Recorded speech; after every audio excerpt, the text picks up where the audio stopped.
세라의 집에 오신 것을 환영합니다. 저는 미국 사는 여자 뮤지션입니다. 제가 어젯밤에 1시까지 책을 읽었는데요. 끝부분에 가서 도저히 멈출 수가 없었고 결국 책을 다 끝내고 잠이 들었습니다. 이 책을 읽고 나서 말콤 글래드웰의 팬이 되어버렸어요. 글을 잘 쓰시고 정말 많은 사례들을 빼곡히 채워 이 책을 완성하셨는데요. 책 시작과 끝에 산드라 블랜드의 이야기가 나와요. 산드라 블랜드도 경찰에 의해 뭔가 수상한 조짐을 받았고 차를 세운 이유도 말도 안 되는 깜빡이 안 넣고 차선을 바꿨다는 이유죠. 그것조차도 경찰이 뒤에 너무 바짝 따라붙으니까 그녀가 옆으로 비켜준 거예요. 이 책 전체의 프레임이자 제 생각에는 이 여성의 죽음이 말콤 글래드웰로 하여금 이 책을 쓰게 하지 않았나 하는 생각까지 들었습니다. 제 개인적인 경험을 하나 말씀드릴까 합니다.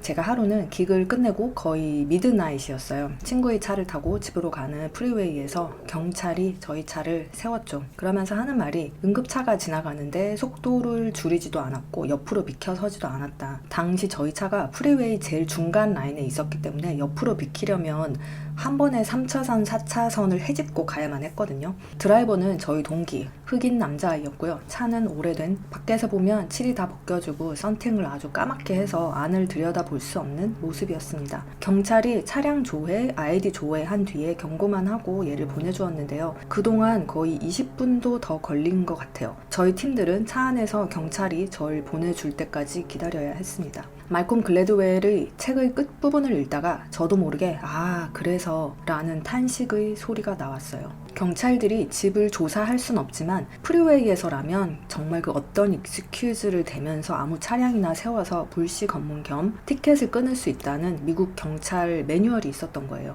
차에 방향제가 달려있거나 새 차치고는 마일리지가 너무 많거나 운전석 옆에 맥도날드 같은 음식물 껍질이 나뒹굴거나 등등등. 경찰이 얼핏 보고 수상하다고 생각되면 산드라 블랜드 케이스처럼 깜빡이를 넣지 않았다. 트럭의 경우 리플렉트 스티커가 잘 붙어있지 않다. 너무 빨리 운전했다. 운전하면서 레인 금을 좀 밟았다. 이런 수많은 이유들을 붙여가면서 운전자를 살피고요. 그들에게 티켓을 부과할 수 있습니다. 저희가 그날 기글 마치고 가던 프리웨이에서 과연 경찰이 저희 차를 그들이 밝힌 이유, 즉 911 차가 오는데 속도를 줄이지 않아서 멈추게 했을까요? 운전자가 흑인 남자라서 그런 건 아닐까요? 운전석 앞에 에어 프레시너가 있어서 그런 건 아닐까요? 차가 너무 오래되어서 낡아서 그런 건 아닐까요? 썬팅이 까맣게 되어서? 이건 불법이긴 합니다만 당시 저희 다 학생들이어가지고 산드라 블랜드처럼 경찰이랑 막 실랑이를 벌이지도 않았고 운전한 아이도 되게 고분고분하게 경찰 오더를 따랐어요. 저도 뒷자리에서 멀뚱멀뚱 착한 얼굴을 하고 꿈벅꿈벅 경찰을 쳐다봤고요. 저희 말도 안 하고 다들 죄인처럼 가만히 앉아 있었습니다. 어떤 애가 지루해서 앞좌석 기타 가방에서 뭘 좀 꺼내려고 몸을 트니까 운전자인 남자애가 뒤에서 경찰들이 보고 수상하게 여길지도 모르고 우리가 총을 가지고 있다고 오해할 만하니까 몸을 움직이지 말고 가만히 앉아 있으라고 하더라고요. 책에 나오는 캔자스 건 익스페리먼트는요. 처음에 디스트릭트 144를 실험 집단으로 삼고 경찰들이 몇 달 동안 집에 노크를 하고 총소리나 그 비슷한 소리가 들리면 꼭 전화 주세요 라고 가정 방문을 한 거죠. 그런데 단 2건의 전화만 왔습니다. 이유는 이 동네 사람들이 동네가 얼마나 위험하냐면 2층 창문에도 바가 설치되어 있었고요. 바깥을 안 쳐다보니까 뭐가 있는지 모르죠. 별로 성과가 없었고요. 그래서 두 번째로 생각한 게 총을 가진 사람을 추적해내는 거예요. 차에서 내릴 때 만약 총을 가진 자라면 총 숨긴 곳을 훌쩍 쳐다본다던가 총이 차져 있는 쪽 다리는 걸을 때 보폭이 더 짧다던가. 그런데 이것도 그다지 효과가 없었어요. The Fourth Amendment to the U.S. Constitution. 이 법에 의해서 큰 증거가 발견되지 않는 한 경찰들이 사람들의 집을 자유롭게 수색할 수 없는 거죠. 그런데 당신이 만약에 차 안에 있다면 이건 얘기가 달라집니다. U.S. 트래픽 코드에 의하면 수백 가지의 합당하고 정당한 이유로 경찰이 당신의 차를 멈추고 수색할 수 있는 거죠. 자, 캔자스에서도요, 이 법칙을 적용합니다. 7시부터 새벽 1시까지 경찰들이 조금이라도 수상한 차가 있으면 이 차를 멈추게 하고 수색하고 드라이버들을 인터뷰했는데요. 그 결과 총 관련 범죄 비율이 반으로 줄어든 것을 확인합니다. 이 실험이 성공한 의미는 뭐냐면 경찰차들이 주변을 배회하고 범죄를 방지하기 위해서 그 동네를 돌아다니고 하는 게 의미가 없다는 거죠. 1991년에 뉴욕타임즈는 이것을 대문짝만하게 싣고요. 캔자스의 미라클이라는 질문으로 헤드라인을 장식합니다. 미국 전역에서 레리 셜먼에게 전화해서 그 방법을 묻기도 하고요. 조금씩 그의 방법을 모든 미국 전역의 경찰들이 따릅니다.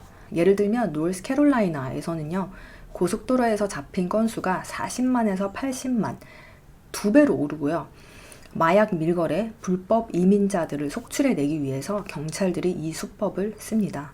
오늘날에는요. 미국의 1년에 고속도로에서 잡히는 건수가 2천만이라고 합니다. 하루에 5만 5천 대의 차량이 잡히는 거죠. 캔자스의 디스트릭트 144의 기적을 모든 경찰들이 이루기를 소망하는 겁니다. 그런데 이들이 한 거는요. 로렌스 셔먼의 방법을 정확하게 인지한 것이 아니었습니다. 그들이 포커스한 거는요. 그저 많은 양의 차량을 아무 이유나 갖다 대고 잡은 것밖에 없었어요. 그러니 죄 없는 사람을 단지 그 경찰관의 육감, 느낌 이런 것에 의해 차량을 세우게 되고 세울 만한 이유가 또 있어야 되잖아요. 그러니까 말도 안 되는 이유로 사람들이 돈을 물고 시간을 허비하고 경찰들과 실랑이를 벌여야만 했죠. 그들의 타겟층은 아마도 대부분 흑인이었을 겁니다. 그들이 잘못한 것은요. 그 지역이 너무 와이드하게 흩어져 있었다는 겁니다. 범죄가 많이 일어나는 지역에 포커스를 두고 거기서 검문을 좀 더 효과적으로 했어야 했는데 그냥 랜덤 플레이스에서 무작위로 단지 많은 양의 검문을 한 것이죠. 그러니까 많은 경찰 인력이 쓸데없는 지역에 시간을 허비한 셈이 됩니다. 자, 이런 매뉴얼이 있었기 때문에 프리웨이에서 조금이라도 수상한 낌새가 보이면 경찰들이 차들을 막 세우고 검문을 하고요. 그게 계속되다 보니까 수상한 사람은 흑인이다. 그리고 검문 자체도 지금 내가 이 처음 보는 사람을 모르잖아요. 그런데 무조건적으로 얘는 총을 가지고 있을 것이다.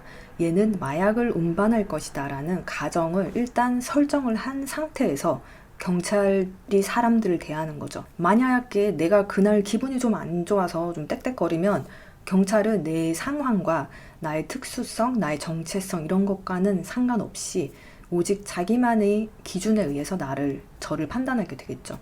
그게 내가 만약 흑인이라면 위험한 범죄자라는 오해가 생기게 되는 거고요. 여기서 지금 미국에서 시위가 너무 많이 일어나고 있습니다. 아무튼 Talking to Strangers, 타인에게 이야기하는 법을 배우려고 책을 읽었는데 엄청난 뒷얘기를 발견한 게 어떤 큰 수확이었고요. 이 책 리뷰는 여기서 마치도록 할게요. 제가 이거를 새벽까지 다 읽고 잠들었습니다. 끝에 가서는 거의 멈출 수가 없었고요. 그날 밤에 책을 다 읽고 뭔가 되게 익사이팅해져가지고 스티븐 킹의 If It Bleeds, 피를 흘리면 이라고 해석해야 될까요? 4편의 소설이 실린 책을 kindle로 구매하고 또 막 읽다가 잠이 들었습니다. 스티븐 킹 소설의 문제점은요. 밤에 잠을 못 자요. 제가 책을 좀 읽다가 잠드는 버릇이 있는데 이분의 소설은 최소 1시간은 읽어야 잘 수가 있어요. 그 정도로 정말 너무 재밌어요. 자, 그럼 다음에는 이 책 리뷰로 돌아오겠습니다. 그럼 안녕.